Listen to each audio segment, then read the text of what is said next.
Hey everybody, Who's Your Jedi here with another review for you. This time I'm reviewing both episodes 5 and 6 of the show Binbogami Ga. The reason I'm doing these two episodes at the same time is one, it's more or less a two-parter storyline here. So just reviewing them together, I think I'm able to do things in a much more comprehensive fashion. Also, the reason I didn't do these individually mainly was because I was on vacation in Australia and just got back and was doing the post vacation recovery the days when these episodes aired. So it's taken me until now to kind of have the time to get around to doing reviews for them. So with that said, let's get right into it. Honestly, I thought this storyline overall was a little weak. It does have its good points, but it's really not the strongest stuff that we've seen in the series so far. So let's get into what's going on with the characters here. Let's start with Keita and his family. Really, I didn't think there was very much going on with Keita. He was just, the cool, very caring, very protective big brother that we've always seen him to be. We do get a little bit more insight into his younger sisters. But the youngest one is just your typical sweet little kid. It's actually his the eldest daughter of the family. I believe her name's Rika, who actually gets the most depth. And I really did enjoy that scene where she's just absolutely flipping out and all but cursing Ichiko's name. And I like that, one, because it was genuinely funny, and two, it kind of sort of to remind Ichiko about how other people view her. And this isn't just the usual reaction that she gets from the girls at her school who are just jealous of her for, obvious reasons. Here it is someone who doesn't like her, not because she's jealous, but because Ichiko was genuinely an asshole to her and her family. And that, I think, is, a little bit of a bucket of cold water. It is a reminder that how she treats other people does leave an impact. It does leave an impression. And nobody in this life wants to be hated. Nobody really wants to have other people dislike them. And certainly Ichiko doesn't. So seeing that there, I think that was an important moment for her character-wise. Now, the whole thing with her being turned into a kid and getting taken in by Keita's family, it's honestly, it's kind of a cliche, I guess, is the word I'm going for. Or at least it's not a terribly innovative use of the idea, but it does get the job done. And the job that it needs to do is to force Ichiko to admit to herself that while she has, money and looks and all this other stuff, she, now that Sawano is gone, has no one in her life that truly cares for her. And while Keita and his siblings have very little in terms of material wealth and possessions, they obviously love each other dearly. They're a super tight-knit bunch who do anything for each other. And Ichiko is forced over the course of this storyline to admit that that's what's going on and that not having that bothers her. And of course, we also get to see her again presented with the chance to use her fortune to help someone else. And again, this isn't someone who she has a really strong emotional bond with, like she does Sawano. Now, granted, it is like it was earlier in the episodes when she saved Keita's little brother.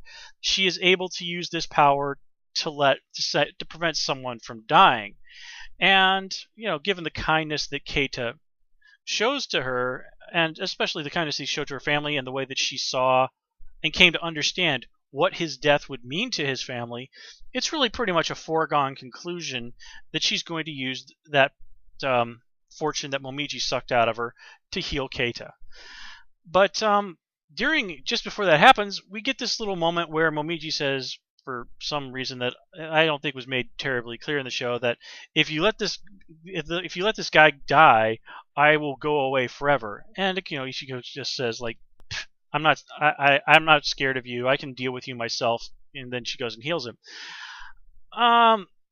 honestly, just the fact that it was such a foregone conclusion that she was going to do that made Momiji sort of trying to tempt her to the dark side, shall we say. It just seemed pointless. We all knew what Ichiko was going to do.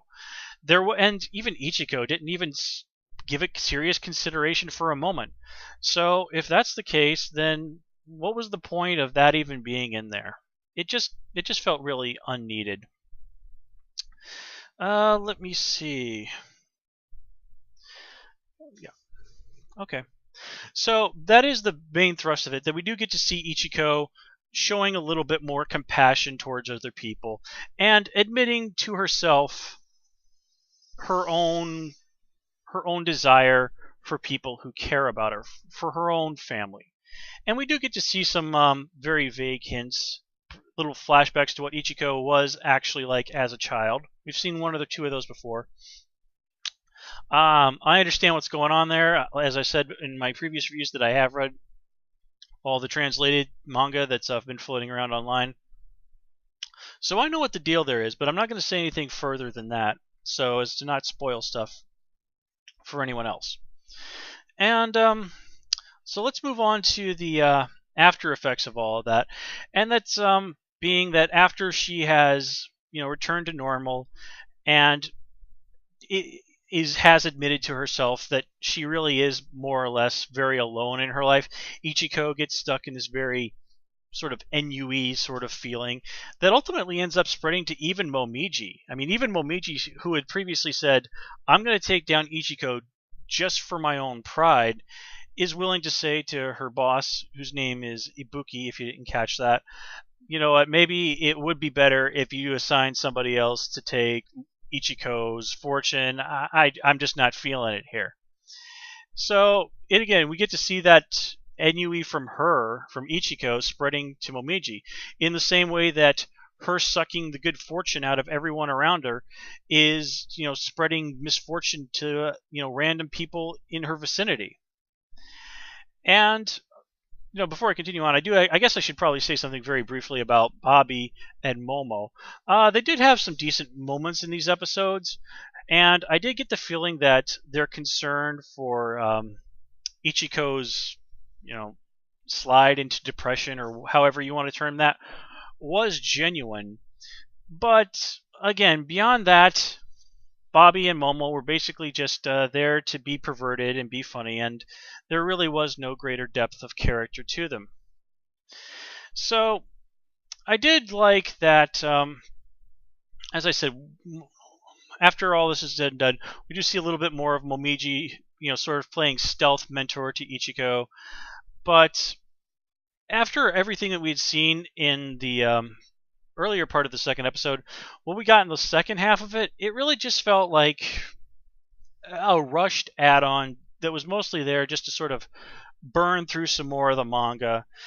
Next episode from the preview introduces an important new character, actually one of my favorite character in the entire series. But I just kind of had this feeling that the people who made the show is like, okay, we can't get to that just yet, so let's do this storyline here. But they just don't really devote sufficient amount of time and plot to really make me latch onto this whole Ichiko is depressed feeling. It just, as I said, it just felt very rushed. And ultimately, by the time that second half of the second episode is over, it really feels like, okay, we're back to the status quo. Now, I don't think that's exactly true in terms of characterization, but in terms of the actual situation, yeah, things are pretty much back the way they were.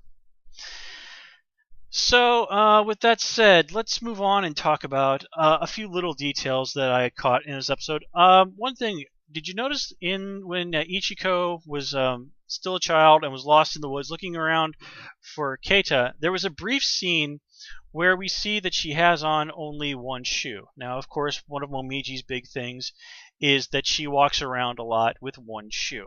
Now, I can't help but feel that this was some sort of intentional symbolism meant to draw and remind us of the parallels between Ichiko and Momiji that I've talked about before. And one other thing that kind of occurred to me, it's like, in this situation, Ichiko is indeed experiencing great misfortune. She has, nothing really going on. So in a way, she is like Momiji in that fashion, which of course makes it supremely ironic that later in that episode she ultimately gets compared to an angel of all things. So I guess you could say that in that way, both Momiji and Ichiko served as blessings in disguise for Momiji for Ichiko and Ichiko for Keita and his family. Or maybe I'm just reading way, way too much into all of that. Let's see, what else? Oh, yes, of course, the big plot MacGuffin of this episode is that box that changes people's age. And this is all based on a very famous Japanese fairy tale about a fellow by the name of Taro Urashima. And that's Tarourashima.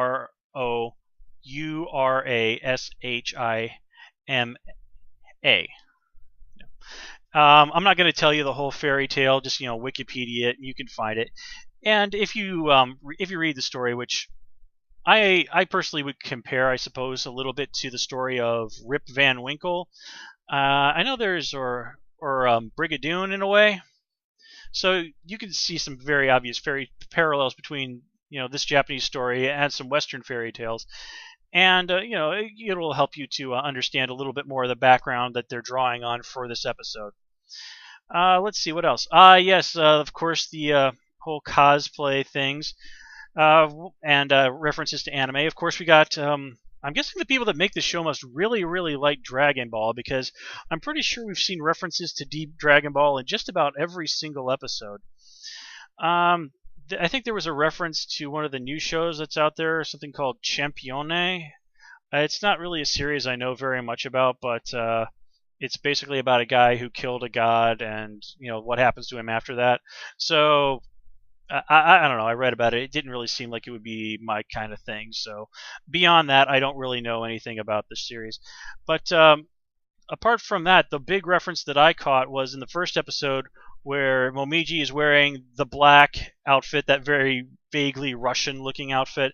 That's a reference to, of course, the very classic series Galaxy Express 999. She's dressed up as the character of Maytel, created by a very famous anime manga guy, Leiji Matsumoto. Also created guys like Queen Emeraldus and Captain Harlock, which are all set in the same universe as Galaxy Express 999. I have seen Galaxy Express 999. They used to show it fairly often on the Sci-Fi Channel back in the old days. Actually, back when they still spelled Sci-Fi SCI-FI, not this. Sci-Fi Channel, I love you, but some days, man. Anyway, the Galaxy Express 999 is very much an old school classic, a longtime fan favorite in Japan.